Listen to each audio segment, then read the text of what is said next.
রমজানের শেষ রোজা দিন। ছোট্ট গ্রামটির নাম ছিল শান্তিপুর। গ্রামের সবচেয়ে খুশি ছিল 10 বছরের ছেলে রায়হান। ঈদ মোবারক। রমজানের শেষ রোজার দিন। সারারের সবচেয়ে শখের ছেলে রায়হান। আগামীকাল ঈদ। রমজানের শেষ রোজার দিন। আগামীকাল ঈদ। হ্যাঁ রায়হান। ঈদ মোবারক। ঈদ মোবারক বাবা। ঈদ মোবারক। রমজানের শেষ রোজার দিন। গ্রামের সবচেয়ে খুশি ছিল 10 বছরের ছেলে রায়হান। ঈদ মোবারক। আলিফ মোবারক। সারা বছর অপেক্ষা করে এই দিনের জন্য। নতুন পাঞ্জাবি, বন্ধুদের সাথে দেখা আর ঈদের সালামি। ঈদ মানে অনেক আনন্দ। এই নাও রায়হান, ঈদ সালামি। বাবা দাদু।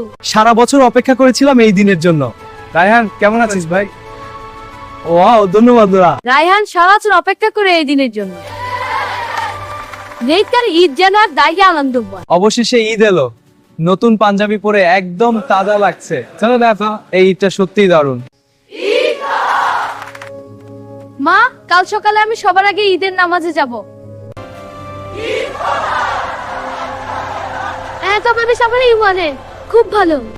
আব্বা, নামাজটা খুব ভালো লাগলো। হ্যাঁ বাবা, অনেক ভালো। ঈদ মোবারক। ঈদ মোবারক। ঈদ মোবারক বাবা। মোবারক বাবা। ঈদ মোবারক বাবা। ঈদ